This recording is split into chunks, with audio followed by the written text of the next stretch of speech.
जाहीररित्या ते कॅमेरा घेऊन सगळीकडे फिरतात. धनंजय मुंडे यांच्यासोबत भेट का घेतली? एकंदरीत आता पक्षामध्ये कुठेतरी भाजपच्या कुठेतरी एकमेकांच्या विरोधात आता कुरघोडे सुरू झाले का?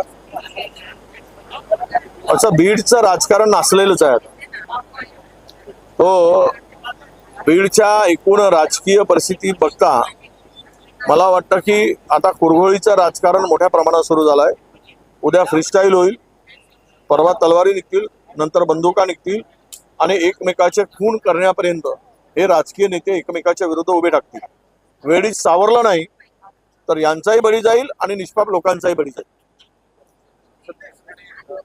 कुठंतरी ठाणे पालिकेच्या या वर्षीच्या अर्थसंकल्पामध्ये 700 कोटींची वाढ करत 5,500 कोटींचा अर्थसंकल्प मांडण्यात आला. मात्र या आकड्यांमध्ये वाढ जरी का झाली असली तरी आर्थिक कारभारांवर गंभीर आरोप जे आहेत त्या होताना पाहायला मिळत आहेत.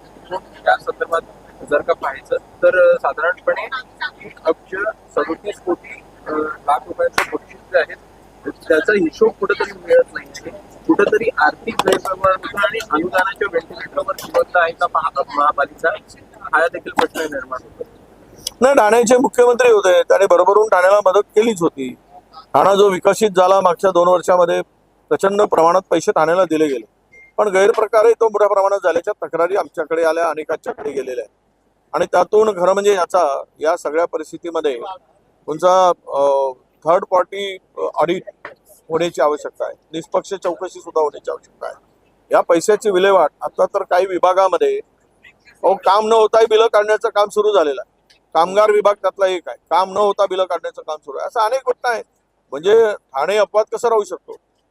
ठाण्यातून जरी 700 कोटी रुपयाची वाढ दाखवली असली तरी गैरप्रकार मध्ये तुम्ही अनेक त्यावेळेचे उपायुक्त होते, त्यांनी मोठा भ्रष्टाचार केल्याच्या तक्रारी होत्या, त्या हॉस्पिटलच्या तक्रारी झाल्या, इकडे इक्विपमेंट खरेदीमध्ये मोठा भ्रष्टाचार झालेला होता ठाण्याच्या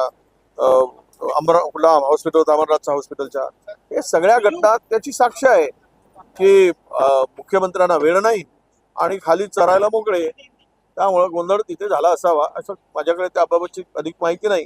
पण तक्रारी मात्र मोठ्या प्रमाणात आहेत, त्याची चौकशी व्हावी एवढी मागणी मी करेन. बीड जिल्ह्यातला आणखी एक व्हिडिओ व्हायरल झालेला आहे, ज्याच्यामध्ये बाभळगाव जे ग्रुप ग्रामपंचायत आहे त्याचे सरपंच आहेत दादा किडकर यांच्या टोळीने एका युवकाला अपहरण करून बेदम मारण्याचा हा व्हिडिओ आहे. आणि हा जो सरपंच आहे तो धनंजय देशमुख यांचा साडू आहे. मी सांगितलं आता, त्यावर काय बोलू? बीड म्हणजे बिहारला मागे टाकणारा बीड झालाय.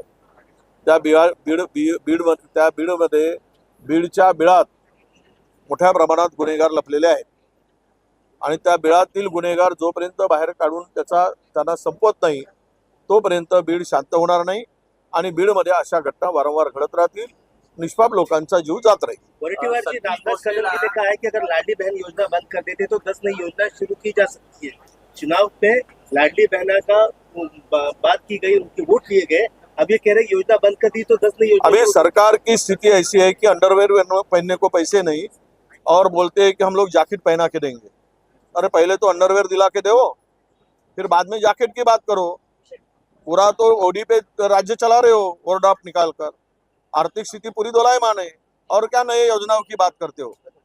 तो मेरा यही कहना है कि जो चल रहा है उसको चलाओ और ईमानदारी से चलाओ, यही जनता की मांग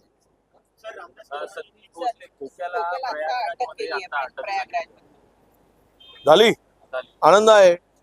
खोके भेटले की खोक्यामागचे बोके कोण आहेत ते पण शोधावेत. आणि इकडे जे बाकाचा आकाश शोधला तसा खोक्याचा बोका शोधावा, म्हणजे आनंद होईल. ते सगळं कुठून आणलेत पैसे? बंडल कुठून येतात?